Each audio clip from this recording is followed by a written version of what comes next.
Hi girls, this is our video and the plot thickens. We're going to define plot today, so you'll want to be taking Cornell notes in the lit terms section of your writing notebook. So to get started, let's define plot. Plot is a literary element that describes the structure of a story. It shows us the causal arrangements of events and actions with a story. So one problem causes other things to happen. We start off in the exposition. That leads us into the rising action. Then towards the climax, the falling action, and the resolution. You're going to want to draw this plot chart into your notes so that you can imitate it later when we come to our video, Mr. Stash. So conflict drives plot. The problems in a story are what cause it to progress. And there are a few different types of conflict that we can see. A conflict is a dramatic struggle between two forces, and without that struggle, there's no plot. Conflict can be internal or it can be external. So it can be a problem that a character has inside of himself or a problem outside. So Lily has an internal problem in that she needs to feel love, and she has an external problem in that T-Ray is a pretty mean father. So let's examine these elements of plot a little bit more carefully. We start off at the exposition, that's the beginning of the story, and there are a few things that we find out in the exposition. The first one is the setting, so that could be the physical location or the historical time. The second one are the characters, and especially the main character. And the third one is the conflict. What is the main problem that's going to drive the plot of the story? Then we move into the rising action. These are a series of conflicts and crises in the story that lead to the climax. So it's that same problem, that same conflict, and it gets worse and worse and worse, leading up to that climax. At the climax, we come to the turning point. Usually it's the most intense moment in the story, either psychologically or in terms of action. And I can always identify the climax by thinking about where does the story change directions? Where do things move from getting worse towards getting better? That getting better part is the falling action. It follows the climax and it leads towards the resolution. It's where things kind of untangle themselves. And then in the resolution, we get the conclusion. The conflict is completely resolved and we feel better again. So there are a few different types of plot that I'd like you to be familiar with. Plot can move in a few different ways. The first and most common is chronological. It goes in order from the beginning of the story to the end. The Secret Life of Bees is a lot like that. We start off in early summer in 1964, and then we end our story later. The next type of story that you may be familiar with is flashback. That's a story that starts in the present, but then goes backwards in history to previous events that led up to the present moment. I want you to take a minute and think if you can take a minute and remember a TV show or book that you may have read that engages in this flashback type of plot. The last type of plot that I'd like you to be familiar with has a funny name. It comes from Latin. It's in media res, and it means in the middle of things. So that's a story that starts in the middle of action without any sort of exposition. So a lot of times it'll start with a fight or a war, and you won't know who the characters are or why they're fighting. And that can be a really exciting way to catch the reader's attention. Now you try. So at this point you're going to watch a short video called Mr. Stash, and your job will be to make a plot pyramid, so labeling the exposition, the rising action, the climax, the falling action, and the conclusion of our video, Mr. Stash. Enjoy! This movie is going to be about a man who grows a mustache, but nobody likes his mustache, and people hate him because of his mustache, and all his friends leave him, and it's a very serious drama about a man and his mustache. Before the mustache and all the adventure that followed, his life was featureless. He got up, went to work, worked, came home, ate dinner, and went to bed, thinking about how he would just have to get up the next day and do it all over again. Sort of like cleaning out your car, knowing that you're just going to replace all those crumpled receipts and empty water bottles with new ones, unless you finally commit to that environmentally friendly metal thermos thing that tastes like pennies, but you'd still have that problem with the crumpled receipts, so what's the point? Until one morning, he just stopped.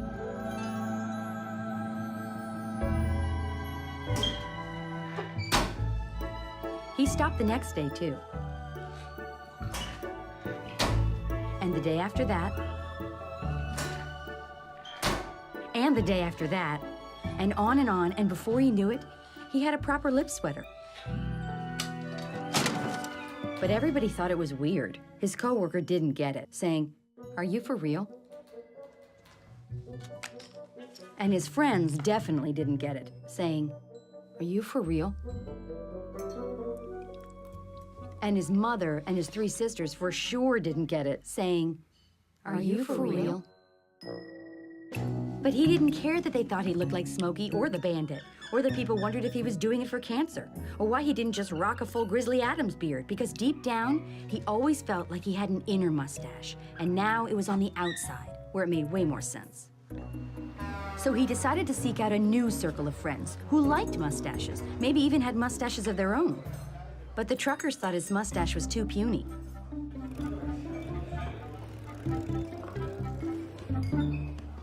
And the bears thought his mustache was too straight. And the hipsters thought his mustache was too sincere.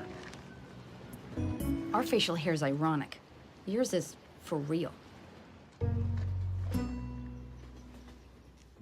And the man was torn between his happiness with his mustache and his unhappiness all alone, and it was a very serious and dramatic situation, so he resolved to shave it off and be done with the whole mess. But of course the man was out of razors, so just like when you delete a guy's number from your phone but then realize you left your favorite t-shirt at his place and now you have to email the jerk to get it back, the man had to suffer the indignity of buying a brand new razor. And that's when he met the girl.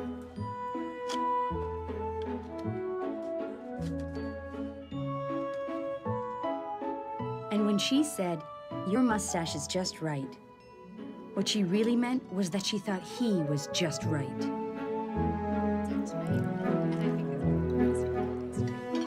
The man felt the same way about this girl as he did about his mustache, which was good and true and certain. And they practically made that sound when you insert the metal fitting into the buckle.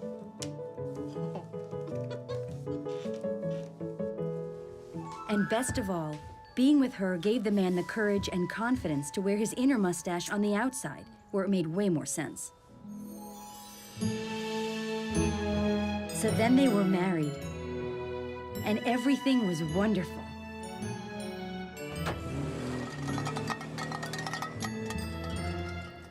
Until their car broke down on the way to their honeymoon, which I'm pretty sure is an Alanis Morissette lyric, but for them it was for real, and a little scary, because they had taken a shortcut through the desert, which meant that at any moment, radiated inbred freaks would appear from the hills and try to kill them and eat them. Maybe not even in that order.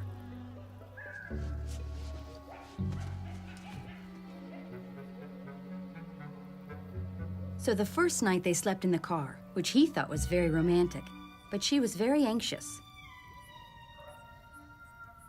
The next morning he woke up and she was gone.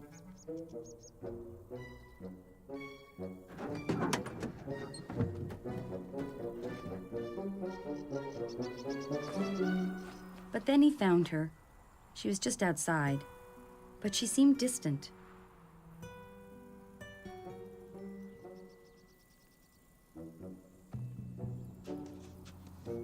Even when they decided to walk for help, she enforced a strict 30-foot perimeter at all times.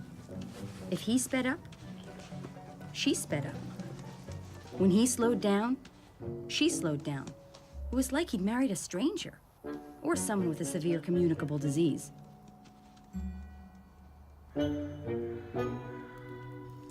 man couldn't imagine what he had done wrong. He thought they were in it together, like the A-Team, but with less people and one girl and no missions, but a team nonetheless. He thought if he could just look her in the eyes, everything would go back to normal.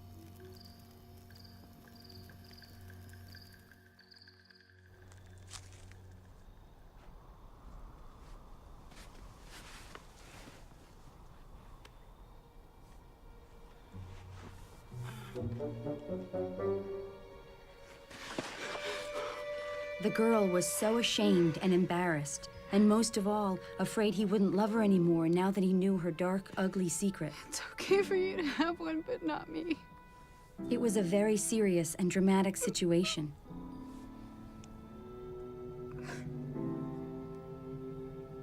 But the man simply took her face in his hands, fixed her with his kind, guileless gaze, and when he said, "Your mustache is just right," what he really meant was that he thought she was just right. As luck would have it, they were rescued.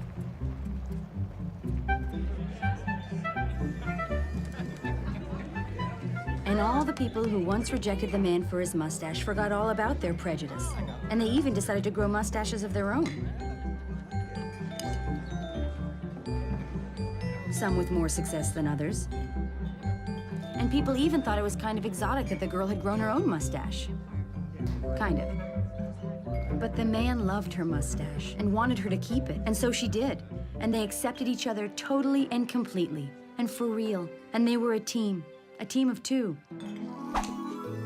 a team of three. This was a movie about a man who grew a mustache, found a girl with her own mustache, and discovered that two mustaches equal a unibrow. It was a very serious drama. Thank you for watching.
Thank you.